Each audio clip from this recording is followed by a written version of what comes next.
नमस्कार, आपका स्वागत है। दोस्तों, भगवान श्री कृष्ण वास्तुशास्त्र का विशिष्ट ज्ञान रखते थे। उन्होंने समय समय पर धर्मराज युधिष्ठिर को वास्तुशास्त्र का ज्ञान दिया। यह ज्ञान समस्त मानव जाति के लिए अत्यंत महत्वपूर्ण और कल्याणकारी है। श्री कृष्ण ने 2 ऐसे पेड़ पौधों के बारे में बताया है जिनका भवन की सीमा में होना दुख एवं दरिद्रता लेकर आता है। ये वृक्ष घर के सामने होने से उस घर में निवास करने वाले लोगों की कभी उन्नति नहीं होती है। उन्हें हमेशा पराजय और निराशा का ही सामना करना पड़ता है। दोस्तों, वास्तुशास्त्र के अनुसार वृक्ष तथा पौधे हमारे भवन की सुंदरता को बढ़ाते अवश्य है, साथ ही ये वातावरण को शुद्ध रखते हैं। वृक्षों से सकारात्मक ऊर्जा का संचार होता है जो हमारे जीवन के लिए अत्यंत आवश्यक होती है। वृक्ष नकारात्मकता को कम करके वातावरण को अधिक सकारात्मक बनाने का कार्य करते हैं। घर के सामने शुभ पेड़ पौधे लगाने से घर में बरकत आती है। साथ ही ये पेड़ पौधे कई प्रकार के वास्तु दोषों को नष्ट करते हैं। घर के आंगन में खड़े वृक्ष देवताओं के समान हमारे घर की रक्षा करते हैं। इसीलिए हमारे पुराणों और शास्त्रों में भवन की सीमा में कुछ शुभ वृक्षों का रोपण करने की सलाह दी गई है। आज हम जानेंगे हमारे घर की सीमा में कौन से वृक्ष तथा पौधे होने चाहिए और कौन से वृक्ष नहीं होने चाहिए। जैसे कुछ वृक्षों को शास्त्रों में शुभ बताया गया है, उसी प्रकार से वास्तुशास्त्र में अशुभ वृक्षों तथा पौधों का वर्णन मिलता है। इन वृक्षों का घर की सीमा में होना अशुभ और अमंगलकारी होता है। ये वृक्ष घर के सामने होने से दुख तथा दरिद्रता का ही सामना करना पड़ता है। इन वृक्षों के सानिध्य में रहने पर धन का नाश होता है, शत्रुओं में वृद्धि होती है, मनुष्य अपना मान सम्मान तक खो देता है। इसीलिए यदि आपने भी जाने अनजाने में अपने घर के आंगन में अथवा घर के अंदर ऐसे वृक्ष तथा पौधे लगाए हैं तो बिना देरी किए उन्हें तुरंत हटा देना चाहिए। तो चलिए जान लेते हैं मनुष्य को कौन से पेड़ लगाने चाहिए और कौन से नहीं। सबसे पहला है पीपल का पेड़। किसी जलाशय के समीप पीपल का वृक्ष लगाने वाले मनुष्य को जो फल मिलता है वह सैकड़ों यज्ञों के समान होता है। जब पीपल के पत्ते उस जलाशय में गिरते हैं तो वे पिंड के समान होकर पितरों को तृप्ति प्रदान करते हैं। इससे सभी प्रकार के पितृ दोष समाप्त हो जाते हैं। श्री कृष्ण कहते हैं, जो मनुष्य नित्य स्नान करके पीपल को स्पर्श करता है वह सभी पापों से मुक्त होता है और कभी पराजित नहीं होता है। पीपल को स्पर्श करने से लक्ष्मी की प्राप्ति होती है और उसकी प्रदक्षिणा करने से आयु में वृद्धि होती है। पीपल की जड़ में श्री विष्णु, तने में शिव जी और अग्रभाग में ब्रह्मा जी स्थित रहते हैं। सोमवती अमावस्या के दिन पीपल को प्रणाम करने से जो फल मिलता है वह 1000 गाय के दान के बराबर होता है। इस संसार में पीपल के समान कोई वृक्ष नहीं है। साक्षात श्री हरि इस वृक्ष के रूप में पृथ्वी पर विराजमान है। पीपल के वृक्ष को चोट पहुंचाना अथवा उसकी टहनी तोड़ना महापाप माना गया है। ऐसा मनुष्य एक कल्प तक नरक में रहता है और जो पीपल को जड़ से काटता है उसका कभी नरक से उद्धार नहीं होता है। दूसरा है आंवले का वृक्ष। श्री कृष्ण कहते हैं, आंवले का फल समस्त लोकों में प्रसिद्ध और परम पवित्र है। आंवले को लगाने से स्त्री और पुरुष जन्म मृत्यु के बंधन से मुक्त हो जाते हैं। यह पवित्र फल भगवान विष्णु को अत्यंत प्रसन्न करने वाला एवं शुभ माना गया है। इसको खाने से सभी पापों से मुक्ति मिलती है। आंवला खाने से आयु बढ़ती है, उसका जल पीने से रोगों का नाश होता है और आंवले को जल में मिलाकर स्नान करने से दरिद्रता दूर हो जाती है और सभी प्रकार के ऐश्वर्य प्राप्त होते हैं।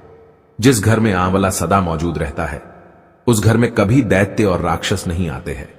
एकादशी के दिन अगर आंवला मिल जाए तो संसार के सभी तीर्थों से बढ़कर फल प्राप्त होता है। अपने केश में आंवला लगाने वाला फिर से मृत्यु लोक पर जन्म नहीं लेता है। जिस घर के सामने आंवले का वृक्ष होता है वहां पर साक्षात लक्ष्मी नारायण निवास करते हैं। तीसरा है अशोक का वृक्ष। दोस्तों, पद्म पुराण के अनुसार अशोक के वृक्ष में अप्सराओं का निवास होता है। यह वृक्ष शोक का नाश करने वाला तथा निराश को समाप्त करने वाला होता है। इस वृक्ष को घर के पास लगाने से घर में सुख शांति बनी रहती है। अशोक का वृक्ष शीतलता और यौवन प्रदान करने वाला होता है। मां लक्ष्मी ने जब देवी सीता के रूप में अवतार लिया था तब रावण द्वारा अपहरण करने के बाद उनका वास अशोक वाटिका में था। अशोक के वृक्ष ने मां सीता की बहुत सेवा की थी। इसीलिए मां सीता ने अशोक वृक्ष को यह वरदान दिया था कि जिस भी स्थान पर यह वृक्ष होगा वहां पर उनका सदैव ही निवास होगा। चौथा है पाकड़ का वृक्ष। पद्म पुराण के अनुसार प्रत्येक मनुष्य को पाकड़ का वृक्ष अवश्य लगाना चाहिए। यह वृक्ष लगाने से जो फल मिलता है वह महायज्ञ के समान होता है। कलयुग में मनुष्य यज्ञ नहीं कर पाएंगे, इसीलिए उन्हें एक पाकड़ का वृक्ष अवश्य लगाना चाहिए। पांचवा है नियम का वृक्ष। पद्म पुराण के अनुसार नियम का वृक्ष लगाने से सूर्य देव प्रसन्न होते हैं। नियम का वृक्ष आयु प्रदान करने वाला माना गया है।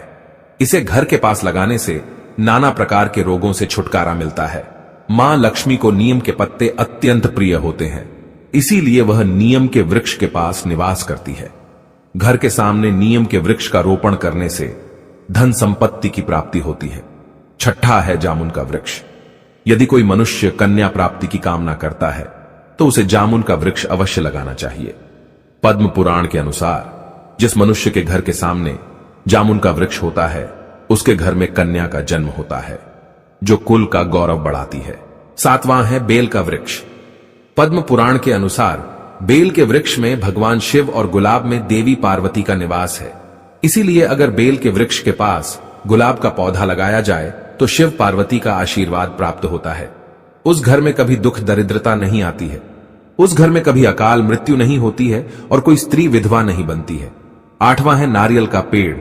नारियल का पेड़ लगाने से पुरुष अनेक स्त्री का पति बनता है।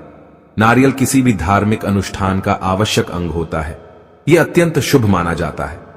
घर के आंगन में नारियल का पेड़ होने से उस घर में हमेशा शुभता होती है और उस घर के सदस्यों का समाज में बहुत मान सम्मान होता है। सुंदर पत्नी की कामना करने वाले मनुष्य को अनार का वृक्ष लगाना चाहिए। पलाश का पेड़ ब्रह्म तेज प्रदान करता है, इसीलिए इसका रोपण अवश्य करना चाहिए। वंश वृद्धि और संतान प्राप्ति की कामना करने वाले मनुष्य को अंकोल का वृक्ष अवश्य लगाना चाहिए। अगर मनुष्य किसी बीमारी से पीड़ित है तो उसे खैर का वृक्ष लगाना चाहिए। खैर का वृक्ष लगाने से बड़े बड़े रोग नष्ट हो जाते हैं। यह वृक्ष आरोग्य प्रदान करने वाला होता है। कुंद अर्थात मोगरे के पेड़ में गंधर्व निवास करते हैं, इसीलिए इस पौधे का रोपण अपने घर के पास करने से कार्यों में सिद्धि और शुभ फलों की प्राप्ति होती है। खासकर कला के क्षेत्र में काम करने वाले लोगों को यह पौधा अवश्य लगाना चाहिए। यदि किसी मनुष्य को चोर और लुटेरों का भी सता रहा है तो उसे अपने घर के पास बेंत का वृक्ष जरूर लगाना चाहिए। यह वृक्ष चोर लुटेरों को भयभीत करता है और घर की रक्षा करता है। चंदन और कटहल के वृक्ष पुण्य और लक्ष्मी प्रदान करते हैं। इन वृक्षों का रोपण करने से दुख दरिद्रता समाप्त हो जाती है। केले का पेड़ भी बहुत शुभ होता है और यह घर में सुख समृद्धि और खुशहाली लाता है। केले के पेड़ में भगवान विष्णु का वास होता है, इसलिए घर में केले का पेड़ होने से घर में धन की कमी नहीं होती है। हर श्रृंगार के पौधे को पारिजात भी कहा जाता है। इस पौधे की उत्पत्ति समुद्र मंथन के समय हुई थी और मां लक्ष्मी भी समुद्र मंथन से ही प्रकट हुई है, इसीलिए पारिजात के पौधे का बहुत अधिक महत्व है। यदि इस पौधे को अपने घर पर लगाते हैं तो आपको मां लक्ष्मी की विशेष कृपा प्राप्त होगी। मनुष्य को कभी भी ताड़ का वृक्ष नहीं लगाना चाहिए। ताड़ का वृक्ष संतान का नाश करने वाला होता है। जिस घर के पास ताड़ का वृक्ष होता है उस घर के संतानों की कभी उन्नति नहीं होती है। मनुष्य को कभी भी अपने घर के पास बहेड़े का वृक्ष नहीं लगाना चाहिए। इस वृक्ष पर प्रेतों का वास होता है।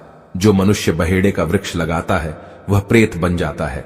इसके नीचे बैठकर कभी पूजा पाठ भी नहीं करना चाहिए। सुंदर पत्नी की कामना करने वाले पुरुष को दाख का पेड़ लगाना चाहिए। अगर किसी मनुष्य को शत्रुओं का भय सता रहा है तो उसे केवड़े का वृक्ष लगाना चाहिए। यह शत्रुओं का नाश करने वाला होता है। तो दोस्तों, इस प्रकार से शास्त्रों में इन पेड़ पौधों के बारे में बताया गया है। उम्मीद है आपको यह जानकारी अच्छी लगी होगी। वीडियो को लाइक जरूर करें, कमेंट में जय श्री कृष्ण अवश्य लिखें, साथ ही चैनल को सब्सक्राइब करें। आप सभी का धन्यवाद।